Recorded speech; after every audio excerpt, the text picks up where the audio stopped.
안녕하세요. 오늘 소식은 북한, 지금 난리 났다. 대책 마련이 없어 주민들 막막에 관한 소식입니다. 이 영상은 통일을 위함입니다. 하루빨리 악마 김정은의 더러운 독재가 멈췄으면 좋겠습니다. 멸공. 첫 번째 소식은 북한이 전봇대 밧줄로 묶고 지붕엔 모래주머니를 올려놓는다고 한다. 조선중앙통신은 17일 2일 태풍위기 대응 방법과 행동질서에 대하여 제야 기사에서 국가비상재해위원회에서 태풍 사태 지진 3부를 비롯한 주요 재해성 현상들이 발생하는 경우 모든 국민들이 알고 있어야 할 위기 대응 방법과 행동질서에 대한 해설 자료를 작성 시달했다고 밝혔다. 통신은 우선 태풍 대응 요령에 대해서만 보도했다. 기사 제목에 일이 있는 것으로 미뤄볼 때 앞으로 다른 재해에 대한 기사도 연재될 걸로 예상된다. 통신은 태풍의 개념과 특징, 위기 상황별 행동 요령 등을 자세히 정리했다. 태풍을 앞두고는 우선 자기 주변의 샘바람에 의해 피해를 일으킬 수 있는 대상들인 전주나 홀로 서 있는 나무, 철탑, 지붕 등 어떤 위험 대상들이 있는가를 알아야 한다고 강조했다.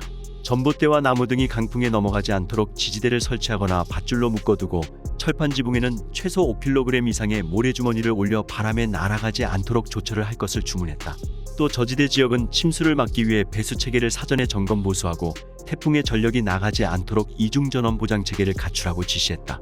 이 밖에 강한 바람에도 견딜 수 있는 고층 건물에서 산다고 해도 1층 또는 2층으로 대피해라.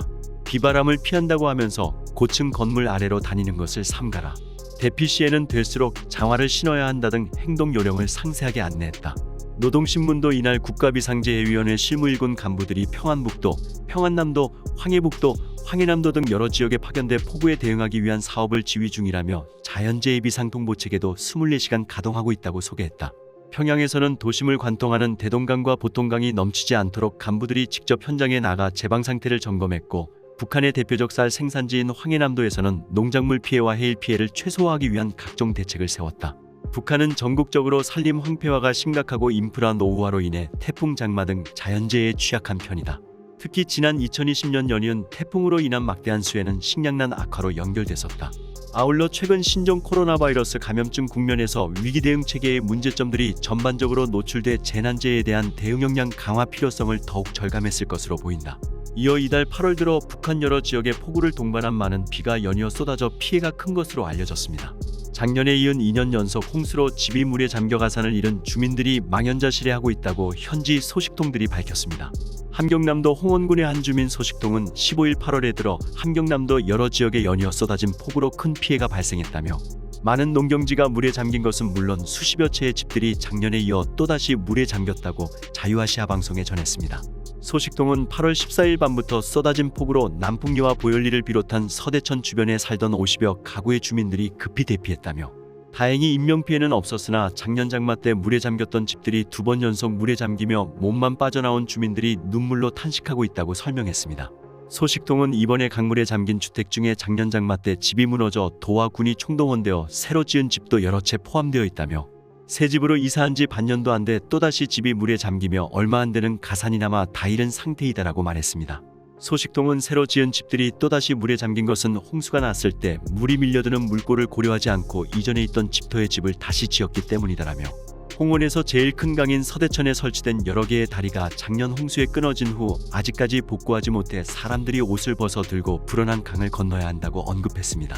소식통은 해마다 같은 시기 같은 장소에서 주민들의 피해가 반복되고 있는데도 이를 대책하지 않는 이유를 알 수 없다며 어제부터 현재까지 여러 지역에 폭우가 쏟아지고 있어 피해가 발생했을 것이 뻔하지만 김정은이 선포한 코로나 비상방역전 승리 선포와 8.15 조국해방기념일 행사 분위기를 흐리는 것을 꺼려서인지 아직까지 피해에 대한 소식은 전하지 않고 있다고 지적했습니다.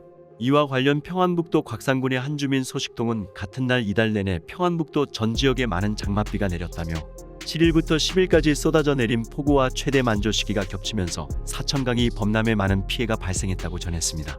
소식통은 이달부터 곽산군을 비롯한 서해안 지역에 연이어 폭우가 쏟아진 데 더해 14일에는 서해안 전 지역에 폭우 중급 경보가 내려졌다며 8월에만 사천강이 2차례나 범람하면서 강하구 주변의 논과 밭이 모두 물에 잠겼다고 설명했습니다.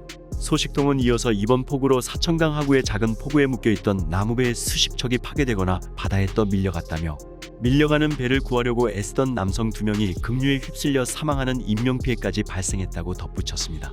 소식통은 곽산군에는 간척지를 메워 개척한 논밭이 많은데 해안가에 있는 논들이 모두 일주일 넘게 물에 잠겨 있다며 강 주변의 협동농장원들과 소토지 개인이 빈 땅을 일궈 곡식을 심은 토지를 일군 주민들 속에서는 올해 농사는 다 망했다는 탄식이 터져나오고 있다고 언급했습니다.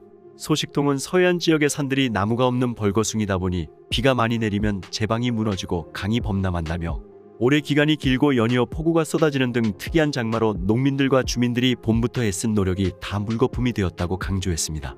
소식통은 전국의 여러 지역에서 폭우로 피해를 입은 주민들은 앞으로 어떻게 살아갈지 막막한 상황이다라며 그런데도 오늘 신문과 방송에서는 피해 소식과 대책 마련은 없고 8.15 경축행사와 평양 시민들을 위해 동원되었던 군인들이 귀대하는 모습만 방영하고 있다고 지적했습니다. 또 북한은 올해 폭염과 폭우 등 기상이변에 북한 평안남도의 적자는 농장들이 농작물 피해를 호소하고 있는 것으로 전해졌다. 올 봄부터 시작된 이상 기후에 올가을 농작물 수확량이 예년 수준에도 못 미칠 것이라는 우려도 나온다. 6월 말부터 하루 100mm 이상의 폭우가 쏟아지는 날도 지속되고 있어 자라지 못한 작물이 빗물에 썩어버리는 상황이 발생하고 있다는 것을 북한 당국도 사실상 인정한 셈이다. 더욱이 8월과 9월에도 큰 비가 계속될 것으로 예상돼 벼농사에도 영향을 줄 것으로 관측된다. 문제는 8에서 9월이 벼의 생육에 결정적으로 영향을 미치는 중요한 시기라는 점이다. 지금 폭우로 난리 났는데 겨우 대책을 알려준다는 게 전봇대 밧줄로 묶고 지방엔 모래주머니를 올려놓으라니 정말 답이 없습니다. 농작물 피해도 상당한데 김정은은 알면서 모른 척하고 있는 것 같습니다. 항상 피해들은 주민들이 보니 그게 문제입니다. 오늘 소식은 여기까지입니다. 정상선TV는 남북 통일을 위해 여러 가지는 소식을 빠르게 가져다 드리겠습니다.